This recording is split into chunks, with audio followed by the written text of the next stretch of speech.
Hello, kamusta po kayong lahat? Ito po yung Old Body, si Nurse Kaloy. May iba naman po tayo sa content ngayon. Kasi po kahapon, napadaan ako dito sa aming village at may mga batang nagbabike. Yung isa po, sumubsob na tumba, nagasgasan ng tuhod at bukol, konting gasgas dito.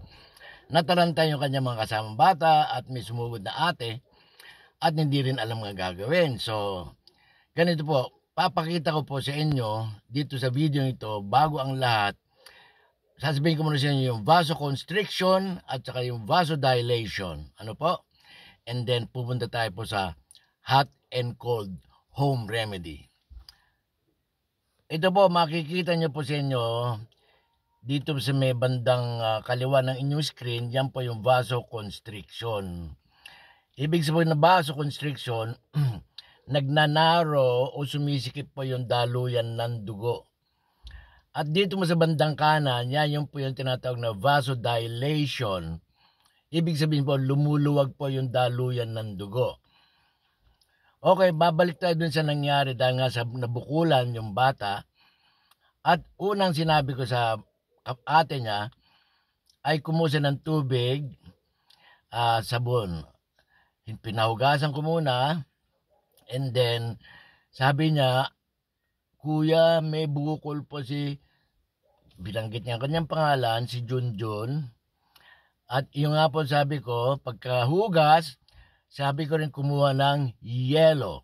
Okay? Ang yelo po ay malamig. Bakit po? Ang action po ng yelo is kinoconstrict po niya yung mga blood vessels. Tandaan po niyo, lahat ng blood vessels may mga muscles po yan. Kaya pag nilagyan mo po yan ng ice o yung malamig na bagay, magko-constrict po yung blood vessels para hindi po lumala o lumaki yung bukol. Yun po ang function ng cold. Okay, so mga 20 minutes po, kailangan itapal nyo yung yelo sa parteng may bukol hanggang ito po ay lumiit. Ngayon, meron tayong tinatawag na vasodilation. Ngayon, may natira pa hong bukol. Ang vasodilation naman po ay yung lalagyan po natin ng warm compress para hindi po para maikalat po yung bukol, pupush niya po sa ibang parte ng katawan kasi dinadilate niya po yung blood vessels kaya para mawala po yung bukol po sa ulo. Yun po yung hot and cold, alternate po yan. 20 minutes po sa cold therapy and then after 15-20 minutes ilagay naman yung warm compress.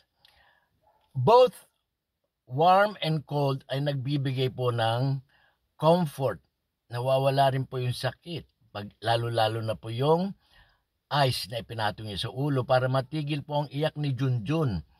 Ngayon, ang warm compress naman po ay marami pong gamit din po niya lalo pag may mga arthritis po kayo, mga banggit ko lang. Yan po ay nakakatulong po kasi ang hot compress po kasi tulad ng akin nabanggit, pinaluluwag niya po yung daluyan ng dugo. Kaya yung mga naninigas natin mga ugat-ugat, pag winarm compress mo yan, nakakatulong po yan sa comfort, nawawala yung sakit, at nagiging relax na po yung muscle natin, hindi na po siya matigas. Kasi nga po, dinadaluyan na ng dugo. Ganun po kasi nangyayari.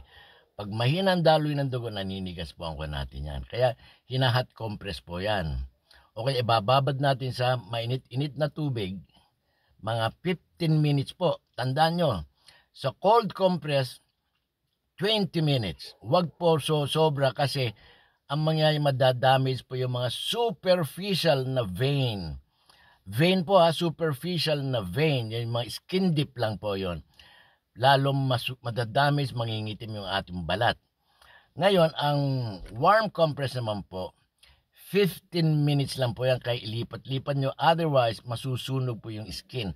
And by the way, sasuggest ko po, huwag nyo pong i-direct sa skin po yan. Gagamit po kayo ng tuwalya o labakara, lagay nyo yung warm o kaya yung cold compress na ginagawa nyo. Ano po?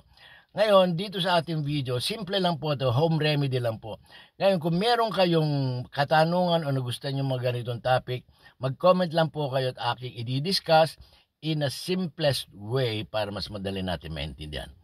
Tulad din po yan nga pala, yung sabi nung isang kaibigan ko, bakit ayaw ng dentista na magyosi ako pagkabunot? Ganon din po ang prinsipyo. Kasi pag bagong bunot kayo at nanigarilyo kayo, anong sabi, pag mainit po, nagbabaso dilate po yan.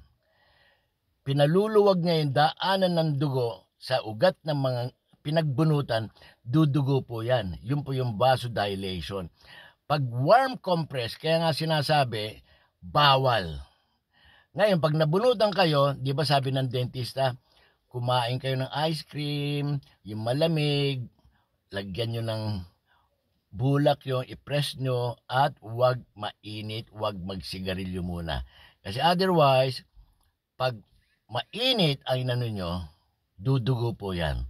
Ngayon, pag malamig, kino-constrict po niya yung mga blood vessels, titigil ang pagdurugo. Same principle din po dun sa nangyari din kay Junjun na aking kapitbahay dito sa nawala po ang kanyang bukol, naging komportable ba siya at tumigil sa pag-iyak dahil nalagyan po siya ng ice. Maraming salamat po. Mag-comment po kayo and magbigay mo ng suggestion kung anong gusto niyo topic at aking i-discuss. Maraming salamat po. Have a nice day.